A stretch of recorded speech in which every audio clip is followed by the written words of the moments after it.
I know it's kind of cliche for someone who has been to prison to express their belief in God, but my experiences with God didn't start in prison. It actually began way back when I was 14 years old. I remember I was walking out under the stars and a full moon on a beautiful clear night, and as I looked up, I felt so small and really wondered about life and my purpose here on earth. I also really wanted to know if there was a God in heaven who created the universe that I was looking at. And if there was a God, did it know and love me? So as I walked, I looked up to heaven and asked, am I really your son? And do you really know and love me? What happened next is hard to describe. I felt an overwhelming feeling of love and absolute assurance that it was true, that I had a Father in heaven and that He knows me personally, that He loves me with a love that I don't even know how to describe.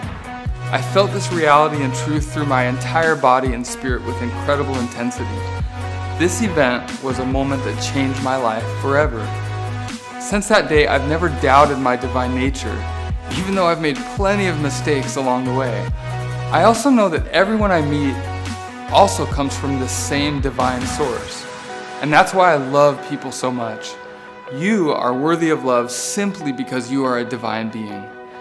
And since that day, I've had many experiences that have increased my faith in a loving Heavenly Father. I've also learned about Jesus Christ and His divine mission. I know that Jesus Christ is real. Not only real, but that He has power over physical and spiritual death. I know He also has power to heal hearts and relationships. And because of Him, I will live again after this life. And if I choose to learn and obey His teachings, I can return home to my Father in heaven. This knowledge gives me hope and power to keep going no matter what. I know that all the mistakes I've made in my life, and there have been plenty, will be overcome. Not because of me, but in spite of me. I've learned that grace is real. Grace is that undeserved favor that we experience in life.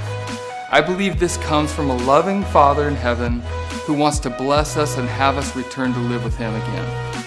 I honor and respect you as the divine being that you are. I am forever grateful for my knowledge of my divine nature and my relationship to God and His Son, Jesus Christ. And I share my witness of these things with you today in love. Namaste.